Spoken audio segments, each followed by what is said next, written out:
একবার বললো, হাঁসগুলো সামনে চলে এলো। প্রত্যেকে প্রত্যেকের মধুর নাম বোঝে।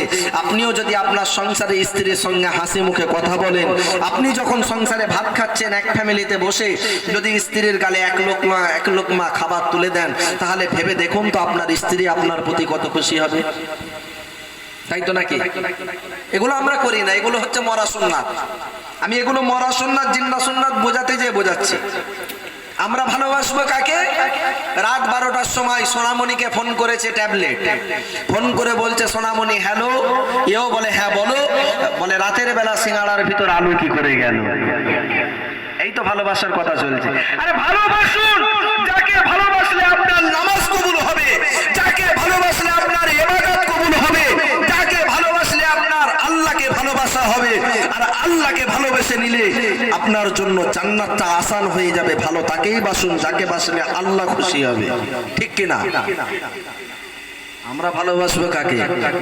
সোনামণি, বিউটিমণি, কলজে, টিয়া, জঞ্জালি, যত রকমের ঝামেলা তাদেরকে ভালোবাসবো। বিয়ের আগে কত রকমের ডে আছে মানায় আমরা, rose day, kiss day, chocolate day, hug day, Valentine's day. আর বিয়ের পর শুধু চা দে আর ভাত দে, আরাম করে ঘুমাতে দে। বিয়ের পর সব ভালোবাসা শেষ।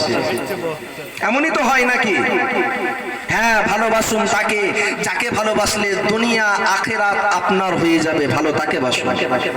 এজন্যই তো আল্লাহ বলেছেন, কুল ইন কুনতুম তুহিব্বুনাল্লাহা ফাত্তাবিউনি ইউহিব্বুকুমুল্লাহ। বান্দা, তোরা যদি আমি আল্লাহ আমাকে ভালোবাসতে চাস, আমাকে ভালোবাসার আগে আমার হাবিবকে ভালোবাস। আমার হাবিবকে ভালোবাসলে আমি আল্লাহ আমাকে ভালোবাসা হয়। জোরে বলুন না সুবহানাল্লাহ।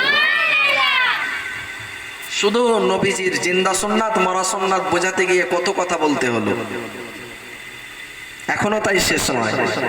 বাড়িতে সংসারে ঝামেলা অশান্তি একটা জিনিস নিয়েই আমাদের লেগে থাকে। যতই বাড়ি হোক হাজির, যতই বাড়ি হোক আলেমের, যতই বাড়ি হোক পীর সাহেবের, যারই বাড়ি হোক, অশান্তি একটা জায়গাতে শেষ হলো শাশুড়ি আর বৌমা, শাশুড়ি আর বৌমা। বৌমা যদি পীর সাহেবেরও ঝি হয়, আর শাশুড়ি যদি ইবলিশের ঘরেও মেয়ে হয়, তবু বৌমা শাশুড়ির চোখে খারাপ।